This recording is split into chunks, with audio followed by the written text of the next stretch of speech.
Ano kaya ite? Ano kaya ite? Is this a foodie?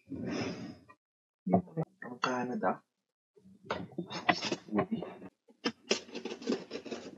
Oh, it's a cake. Is it a cake?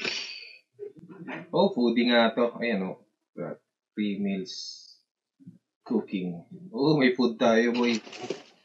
Uy! Go!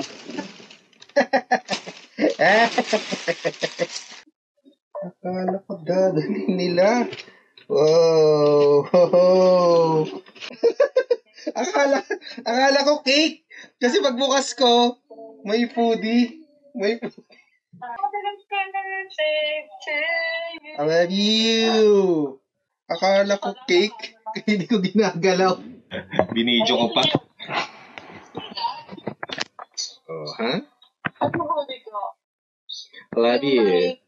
I love you. Ayun ang dumating. Akala ko cake.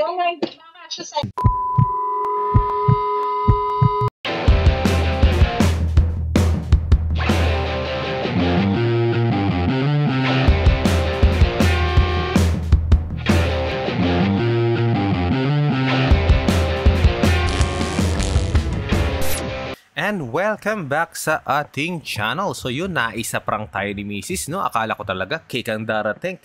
Pinapa-video pa talaga. Malay ko ba kung napakagandang cake ang darating? Iba pala dumating, cake na may pakpak. At ayun nga, ito ang magiging una nating mini drone. So matagal na natin itong tinitignan. Sinasabi-sabi lang natin kay Mrs. na pag nagkaroon tayo ng ekstrang pera, bibili ako niyan. So galing tayo sa mga malalaking drone. So ngayon, subukan lang natin itong maliit kasi nga, hindi na kailangan ng license. Kasi pag yung malalaki at saka mas lagpas pa sa 259 grams, kailangan mo na ng license sa pagpapalipad. Ganun nakahigpit ang mga drone ngayon, di tulad dati. So yun, tara, i-unbox na natin tong mini drone 3 natin.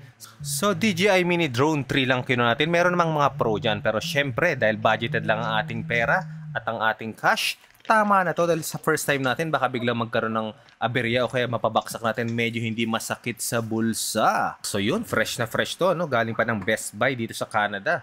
At ang kinuha nga natin ay FMC bundle, yun yung Fly More combo. So meron siya mga battery na kasama na, so hindi na ako bibili ng mga spare. Tapos meron na rin charger at bag. At ayan nga, pag binuksan nyo, nakalagay na siya sa bag, no? Nakaset na siya dyan. Okay, yan. Zip na natin. Ano bang meron dito? Ayun na sila sa loob. Nagkasya dito sa maliit na bag na to. So ayun, una natin ilalabas ng pinaka-controller natin. Ayun, meron ng built-in screen ang kinuha natin. Hindi na tayo mahihirapang mag-install dyan at maglagay ng cellphone. Next naman ang pinaka-manual natin. Next naman itong pinaka-battery na meron ng kasamang case o charging station. Akalain mo nga naman napaka-komportable pag ginamit mo na to. At syempre, ang pinaka-drone natin mismo. So yun, iisa-isahin natin buksan lahat to. Tignan natin kung talagang makinis at mabango. At dito sa loob ay maliit na zipper. Diyan nakalagay mga extra propeller natin. Na pag nagkaroon ng problema yung pinaka-hélice natin, meron tayong extra dito. Ayun, meron pang kisses, ano? Kalain mo. At ito ang unahin natin, itong pinaka-manual natin. So kung bubuksan natin, nandiyan nakalagay lahat ng manual. So kailangan nating basahin yan. Pag nagkaroon ng problema, diyan tayo makakuha ng idea o mga technical problems. At ayan, nandiyan na rin sa loob yung pinaka-charging wire natin. So may mga wire pa rin tayo dyan pang transfer ng file at saka pang charge dun sa pinaka-battery natin. Ayan.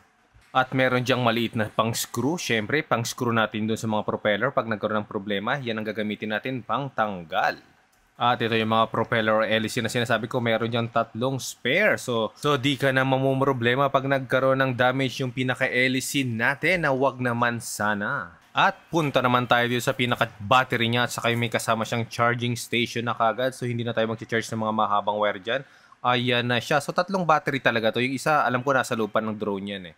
Pero ewan ko pa di pa nilagay dito. Ayan siya. So pwede ka mag-charge at pwede mo rin siyang gawing charging station. Akalain mo yung battery mo, pwede mong pang-charge ng kung ano-ano. So meron siyang input at meron din siyang output. So yun ang power, didiinan nyo lang siya at makikita nyo kung meron pa siyang charge. At tulad din ng pinaka-drone natin, napakaliit din ang battery niya. Pero syempre, pang matagalan din ang liparan nito. Yun, nakalagay dito, 249 grams. So, kitang-kita naman, pasok na pasok sa ating legal na pagpapalipad at di na kailangan ng license.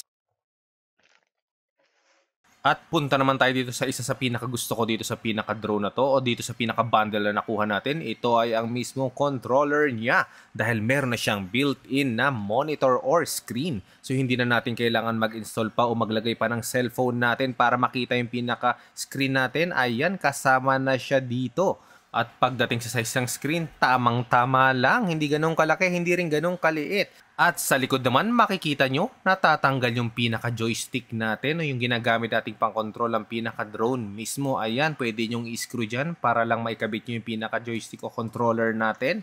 At pag di gagamitin, pwede nyo nang ibalik sa likod. So yun, less abala pag gumagamit ka at hindi tutusok-tusok kung saan-saan man.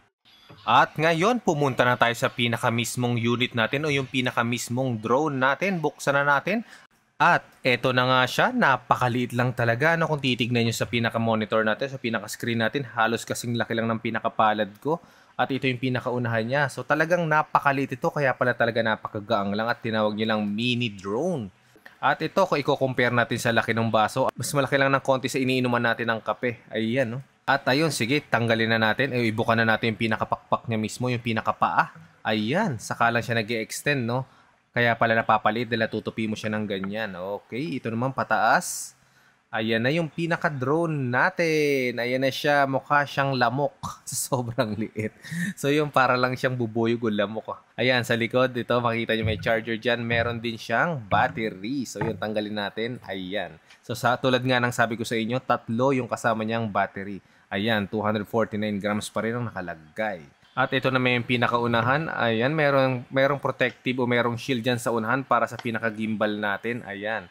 So kasi napakadelikado yung gimbal na yan. Napakaliit lang niya pero napakatindi ng mga kuha yan. Kumukuha yan ng halos 4K video rin na resolution. Dahil nga yan ay may gimbal, so ibig sabihin ay i-stabilize yung mga shot natin kahit nasa taas tayo o nagpapalipad. So kahit mahangin, steady pa rin ang kuha. Okay, sige, balik na natin to dahil hindi pa naman tayo magpapalipad ngayon. Unboxing lang tayo. Okay, so pag ibabalik na natin, ititiklop lang natin ang pababayan. Ayan, so para lumit lang siya ulit. Okay, tapos yung dito naman sa kabila, ganun din. Iaangat mo naman. At yan, bumalik na siya sa maliit na itsura niya ulit. So pwede mo nang ilagay sa bag at saka hindi na siya ulit mapapansin. At ito na nga ang ating DJI Mini 3 FMC bundle at merong kasamang screen yung pinaka-controller natin. At hanggang dito na lang po muna ang ating video. Sa susunod na mga video na gagawin natin, ipapakita naman natin kung paano magpalipad dito at kung ano mga features meron tong DJI Mini 3 na ito. Thank you for watching. Please like and subscribe and hit the bell button para puma-update pa tayo sa mga susunod nating mga video. Goodbye and God bless. Ciao!